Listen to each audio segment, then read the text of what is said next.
Tenía 11 años sin ver a mi familia. O sea, mis nietos, pues no los conocía. Ya cuando vi yo a mi hija y a mis nietas, las abracé y le dije, yo soy su mamá de la muchacha y ustedes son mis nietas y yo soy su abuelita. Tiene uno que reconocer a sus hijos, abrazarnos, llorar de alegría. Con ganas de llorar y estar abrazando a mis hijos. Estoy muy agradecida de Palomas Mensajeras, que por ellos pues tuvimos todo eso. Estamos muy agradecidos con los Palomas Mensajeras. Tercer informe de gobierno, Silvano Aureoles. Miércoles 3 de octubre del 2018. Tramitan amparo magistrados michoacanos para mantener el fuero. El próximo sábado, el presidente electo Andrés Manuel López Obrador estará en esta capital michoacana en su gira de agradecimiento. Elimina ayuntamiento, contratación de asesores. Chocan diputados de Morena con las demás fracciones por comisiones y comités.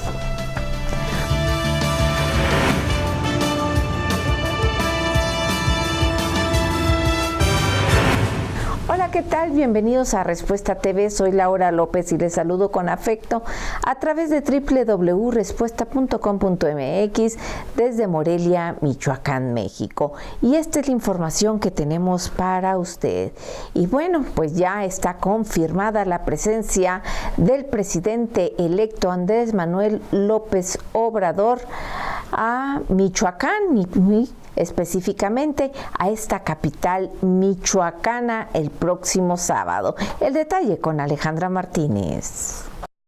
Este próximo sábado, el presidente electo de México, Andrés Manuel López Obrador, visitará la capital del estado como parte del recorrido que realiza a nivel nacional por su gira de agradecimiento tras el inminente triunfo que obtuvo en las urnas el pasado 1 de julio. Será este sábado 6 de octubre que el próximo jefe del Ejecutivo Federal visite la ciudad de la Cantera Rosa. En primera instancia se tiene programada una reunión con el gobernador del estado, su gabinete e integrantes de la 74 legislatura en Palacio de Gobierno. Una hora más tarde se prevé que realice un mitin a la Avenida Madero para agradecer a los michoacanos en general su apoyo en las recientes elecciones para posteriormente partir hacia Guerrero. La logística de la reunión entre ambos mandatarios correrá a cargo del gobierno del estado, mientras que la del acto público será a cargo de la dirigencia estatal de Movimiento de Regeneración Nacional.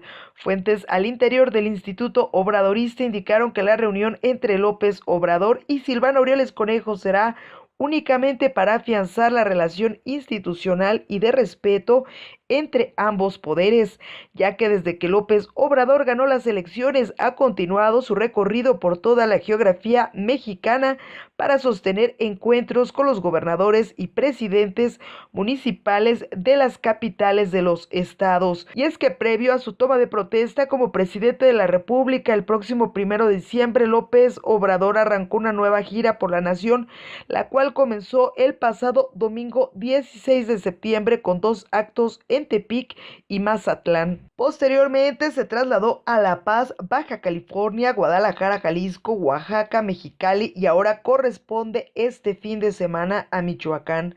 Previo a su visita a la entidad, la cúpula empresarial ya levantó la mano para hacerle llegar un exhorto al presidente electo de México en relación a la continuidad del proyecto de la Zona Económica Especial de Lázaro Cárdenas, La Unión. Asimismo, los llamados hombres de negocios en el estado esperan que ambos poderes limen asperezas por el bien de la tierra purépecha. Pasemos al comentario de nuestro director general Jaime López Martínez. Hola, ¿qué tal? ¿Cómo están todos ustedes? Un saludo afectuoso en este miércoles. Les saludo con el gusto de siempre, aquí desde Morelia Capital. Hace aproximadamente unos 8 meses el Congreso del Estado, la anterior legislatura, la número 73 aquí en Michoacán, aprobó reformas constitucionales para eliminar la figura del fuero para todos los servidores públicos que por ley pues tenían ese beneficio, empezando por el gobernador, los alcaldes, los magistrados del Poder Judicial, algunos funcionarios como el procurador, los diputados, por supuesto. Es una figura que ha sido muy polémica a lo largo de la historia de nuestro país. Inició, hay que recordarlo, en la época postrevolucionaria, como una manera de los diputados de darse cierta protección para que el gobierno pues no atentara contra ellos desde el punto de vista penal por los dichos o declaraciones que emitían en tribuna, porque era muy común que así sucediera. De hecho, hubo diputados y senadores que fueron asesinados por lo que planteaban en tribuna. Imagínense usted nada más qué país vivíamos o seguimos viviendo.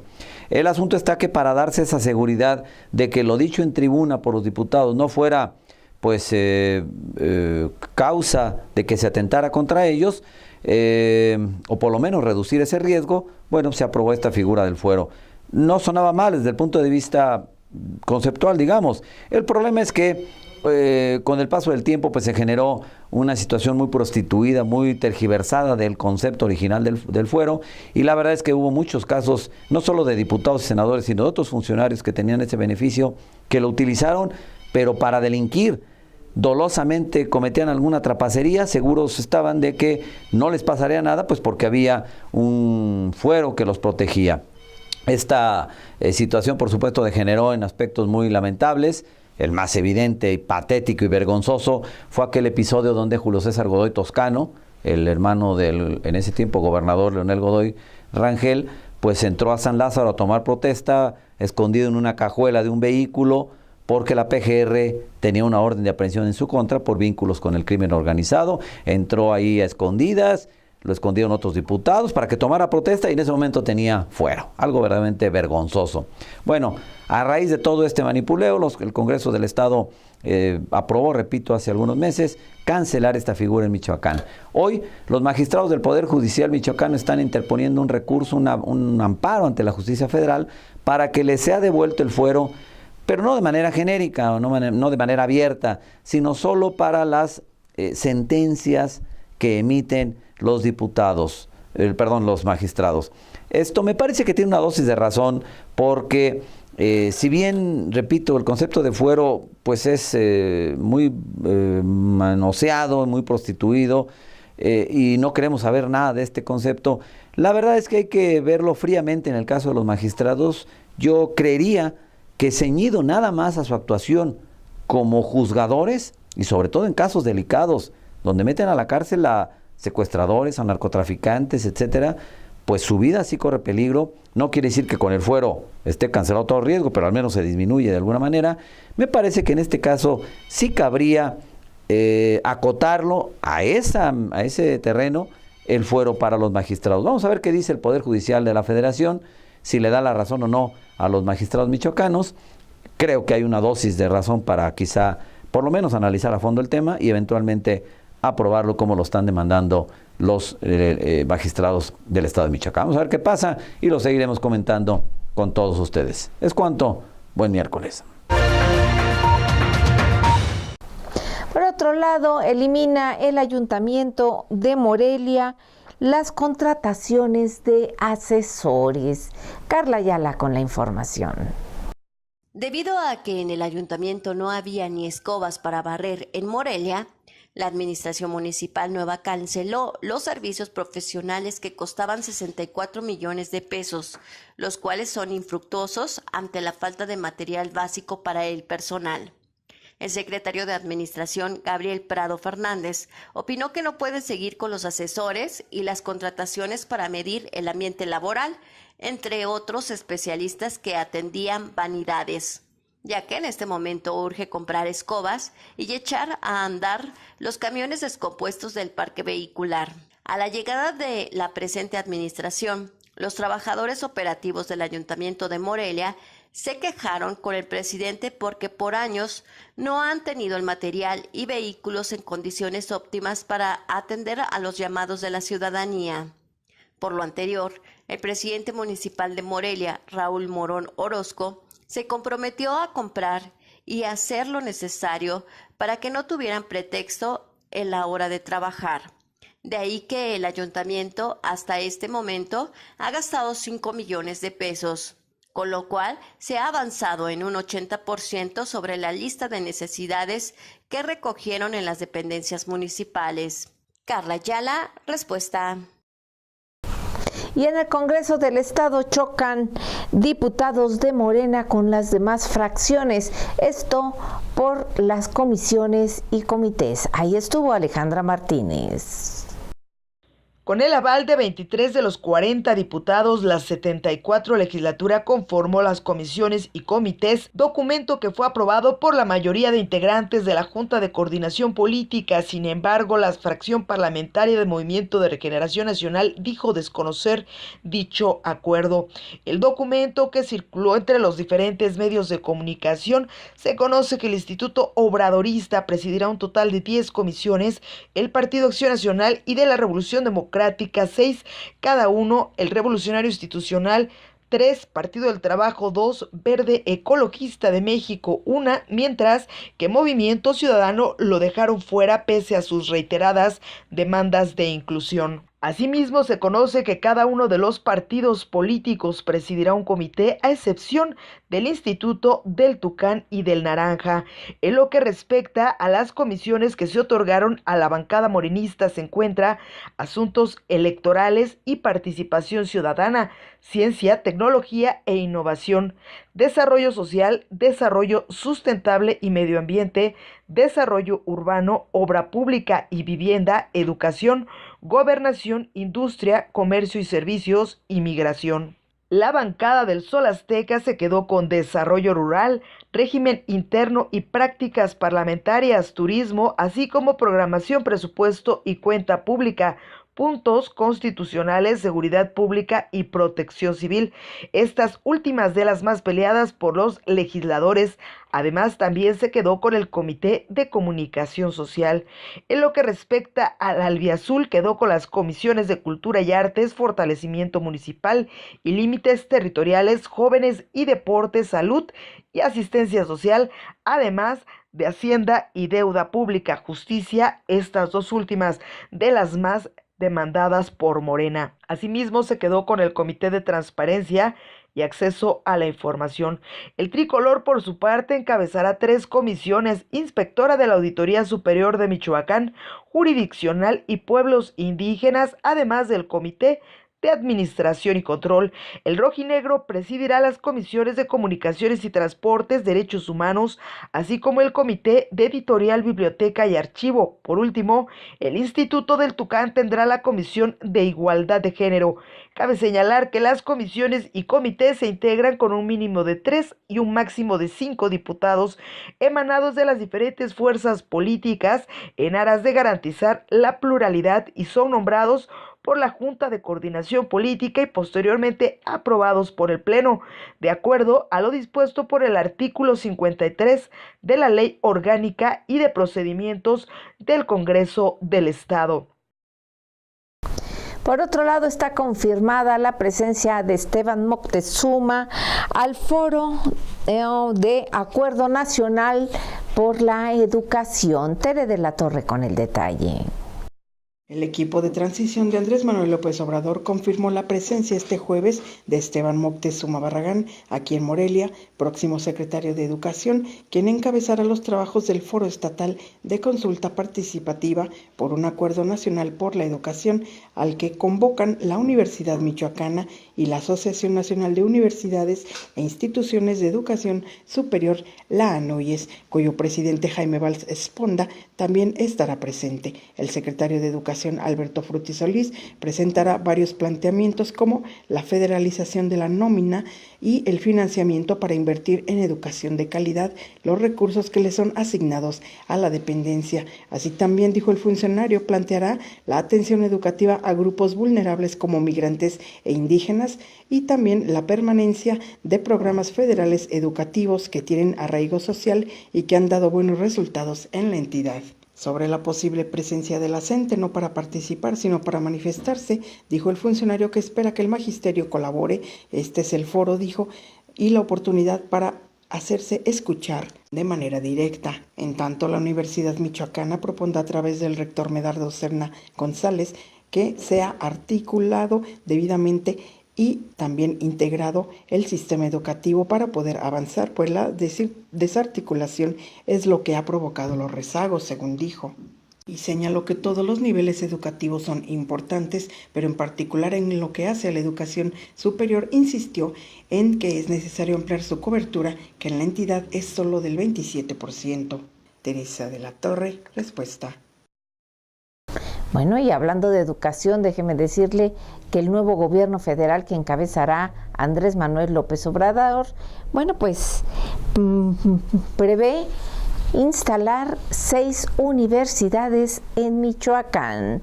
El detalle de esta información con Tere de la Torre.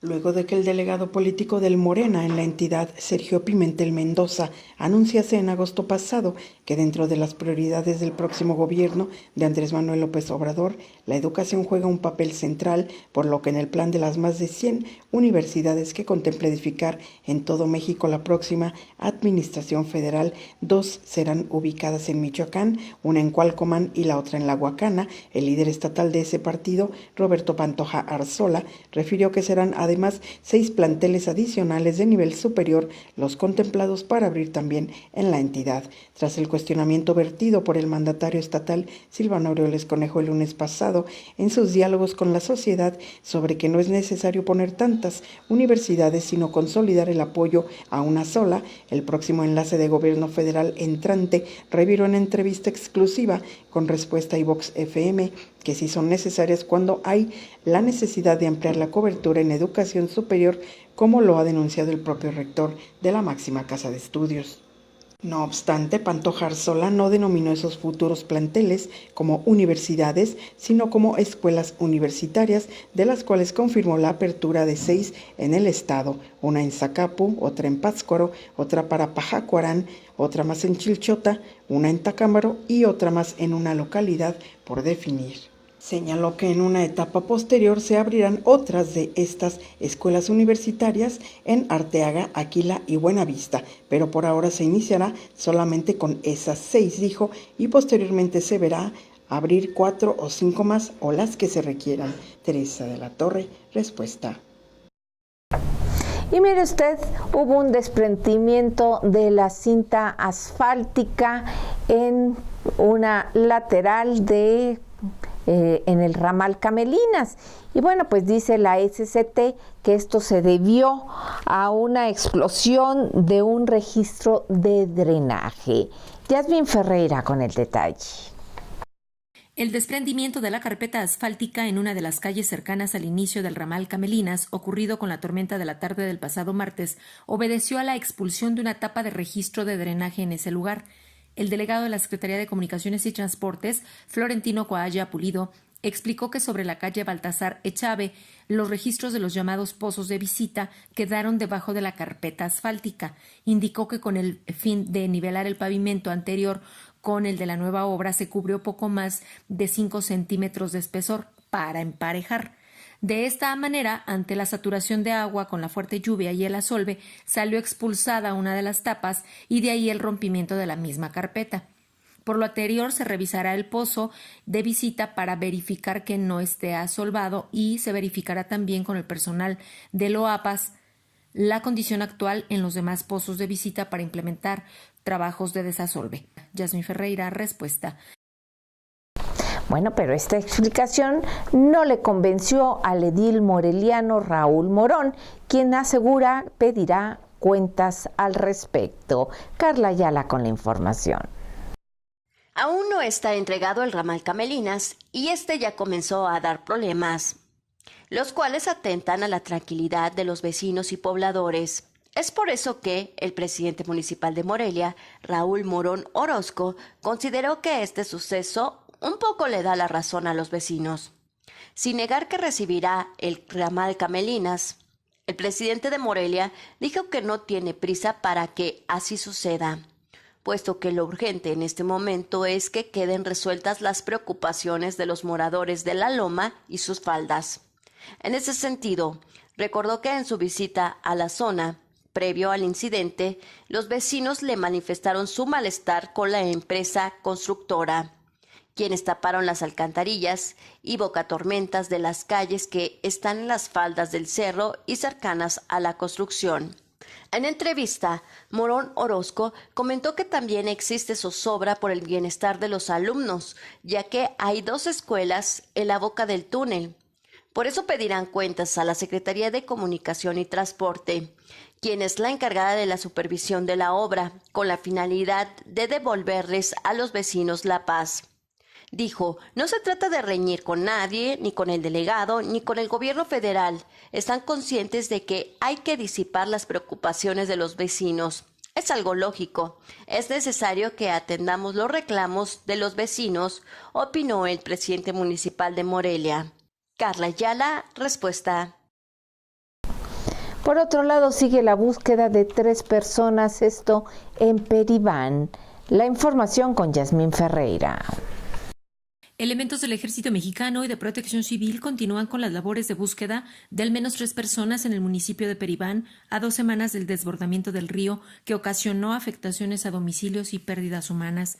De acuerdo a información difundida por la Secretaría de Gobierno, el secretario Pascual Sigala Páez encabezó en días recientes las actividades que encaminan a coordinar los esfuerzos institucionales en 2 vertientes: agotar las instancias en la búsqueda de 3 personas desaparecidas y, por otro lado, aplicar acciones que permitan, en la medida de lo posible, regresar a la normalidad la zona afectada. El personal de rescate y búsqueda realizó un recorrido en las últimas horas por el puente del Cuinique a el lugar denominado La Manguera. Ahí se peinó la zona de aproximadamente 6 kilómetros con personal de aguas rápidas. Sin embargo, tras la inspección realizada no se encontraron indicios de algún resto humano. Las autoridades estatales aseguraron que las labores de búsqueda no cesarán mientras no se dé con el paradero de los cuerpos de estas personas que lamentablemente se presume fueron arrastradas por la fuerte corriente de agua. Yasmín Ferreira, respuesta. Del 22 al 26 de octubre se realizarán las jornadas de cirugías correctivas, esto en el Hospital Infantil, y es de manera gratuita. Jessica Aguirre con el detalle. Del 22 al 26 de octubre se realizará la jornada de cirugías correctivas gratuitas en el Hospital Infantil, que ayudará a niños y jóvenes desde recién nacidos hasta los 18 años, como parte de las campañas médicas que organizan los clubes rotarios en Michoacán. En la entrevista, Jorge Alcázar, coordinador de las jornadas quirúrgicas, señaló que hasta el momento se tienen cerca de 270 expedientes integrados y se tiene la capacidad para atender a más pacientes. En ese sentido, puntualizó que para elegir a los pacientes se realiza un estudio socioeconómico, además de analizar la gravedad y la urgencia que se requiere para la intervención, siendo las de mayor urgencia las hernias y la criptorquidia, que es que los testículos no bajen, aunque refirió que los casos más frecuentes que llegan a atender son los de sindactilia, polidactilia y labio paladar hendido. Así también indicó Jorge Alcázar que se ha detectado que algunas de estas malformaciones se dan por la falta de ácido fólico durante la etapa de gestación, y los principales casos que se reciben son del interior del estado, primordialmente de zonas marginadas de Tierra Caliente y de la región oriente del estado. De ahí que indicó que las cirugías correctivas que se realizarán en esta jornada actual son las de nevo piloso, labio paladar hendido, hemangioma, polidactilia, sindactilia, cicatriz queloide, hernias inguinal y umbilical, así como secuelas de quemaduras y la criptorquidia. Jessica Aguirre, respuesta. Y el próximo 15 de octubre llegará a esta capital michoacana la carrera panamericana. El detalle con Jessica Aguirre. El próximo 15 de octubre llegará la edición 31 de la carrera panamericana a Morelia, como parte de su día 4 de competencia, que incluye autos clásicos, históricos y de exhibición. En rueda de prensa, Carlos Cordero, director de la carrera panamericana, señaló que la carrera es una gran tradición en México y más la etapa de 1000 cumbres, donde se dan duelos importantes y los competidores, principalmente los europeos y americanos, disfrutan pasar por esa zona, que en esta ocasión tendrá 2 recorridos. Cabe destacar que la carrera panamericana arrancará en Oaxaca el próximo 12 de octubre para continuar por la Ciudad de México, Querétaro, Morelia, San Miguel de Allende, Aguascalientes, Zacatecas y Durango, donde culminará tras recorrer 3,000 kilómetros. De ahí que en lo que respecta a Morelia, tras la carrera en tramos cerrados, Los cerca de 80 autos clásicos en competencia estarán arribando alrededor de las 4 de la tarde frente a Catedral, donde estará el arco de llegada y de salida para el día siguiente. Asimismo, Juan Carlos Ortiz, delegado de la carrera panamericana de Michoacán, señaló que tras la llegada de los autos al primer cuadro se podrá convivir con las diversas tripulaciones y tomar fotos a los autos participantes, así también previo a la salida del martes 16, que será a las 9 de la mañana. Por su parte, Carlos Ruana, integrante de la Comisión Nacional de Rally, señaló que se tiene confirmada la participación de 2 tripulaciones michoacanas que incluye a la campeona de la edición pasada, a cargo de Ricardo Cordero y Marco Hernández. Jessica Aguirre, Respuesta. Bueno, y por otro lado, acusan al titular del IMDE de esta capital michoacana de nepotismo. La información con Carla Ayala. Es criticada la nueva directiva del Instituto Municipal del Deporte porque, a decir de su titular, José Eladio Sánchez Medina, con el orden que imponen generan malestares de personas que hacían mal uso de los recursos y de las instalaciones. Lo anterior lo comentó porque el director ha sido severamente criticado por los trabajadores de la institución, ya que supuestamente cobra en la Secretaría de Educación del Estado y al mismo tiempo se desempeña como director. Al respecto, Sánchez Medina explicó que tramitó el permiso a la Dirección de Educación Física y Deporte de la Secretaría de Educación del Estado, con la finalidad de ausentarse sin goce de sueldo durante su encomienda como director del IMDE. Cabe destacar que el funcionario municipal mostró un documento sellado por la Secretaría de Educación, el cual utilizó como respaldo de lo dicho en la declaración. Sin embargo, una vez analizada la misiva, es notorio que la solicitud de separación de cargo no la hizo él, sino la Secretaría de Educación con fecha de 20 de septiembre del año en curso, donde le reiteran, la primera vez de forma verbal, para que tramite dicho permiso, a fin de evitar de caer en alguna incidencia laboral. Asimismo, en entrevista, aclaró que su hermano efectivamente le acompañó en la primera quincena de labores al frente de la dirección, pero no se trató de nepotismo porque no recibió sueldo, ya que solamente colaboró, dijo. Finalmente, sobre la famosa Lady Robarrecursos, Erika García, nombrada así en las redes sociales porque supuestamente tiene esa afición, comentó el titular del IMDE que la delegada administrativa, quien es la del mote, es de su total confianza y que hasta mete las manos por ella. Carla Ayala, Respuesta. Bueno, y para el presidente municipal de Charo, quien firmó el convenio de seguridad, bueno, pues él asegura que este es favorable para los municipios. La información con Jessica Aguirre. El presidente municipal de Charo, Ramón Hernández Yepes, aseveró que para ellos fue favorable la firma del mando único, de ahí que volvieron a firmar el convenio de seguridad. En la entrevista puntualizó que en acuerdo con los regidores del Cabildo del municipio de Charo, se tomó la decisión de seguir dentro de la coordinación en seguridad, por lo que se volvió a firmar el ahora convenio de seguridad, lo que en su momento fue el mando único. Asimismo explicó que al ya haber trabajado en ese esquema de seguridad, ellos vieron beneficios favorables para el municipio, por lo que se decidió seguir trabajando de la mano con el Estado en un tema tan importante como lo es la seguridad. Cabe destacar que Ramón Hernández Yepes ganó la reelección de las pasadas elecciones, por lo que ya trabajó en conjunto con el gobierno estatal actual. Jessica Aguirre, Respuesta. Le agradezco el favor de su atención a este resumen preparado por el equipo de Respuesta.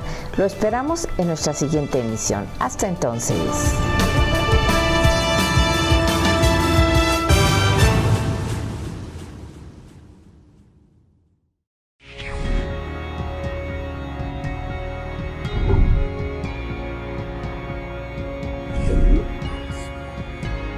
En esta administración conseguimos la remodelación del área de cirugía endoscópica ginecológica para la realización de procedimientos de histeroscopía. Enseñamos gente del extranjero, médicos nacionales en entrenamiento en este tipo de procedimientos de mínima invasión ginecológica. El beneficio para las pacientes es que la cirugía endoscópica disminuye el número de días de estancia intrahospitalaria. La recuperación de los pacientes es una recuperación más o menos de alrededor de una semana en comparación con procedimientos que duran de 30 a 45 días. Tercer informe de gobierno, Silvano Aureoles.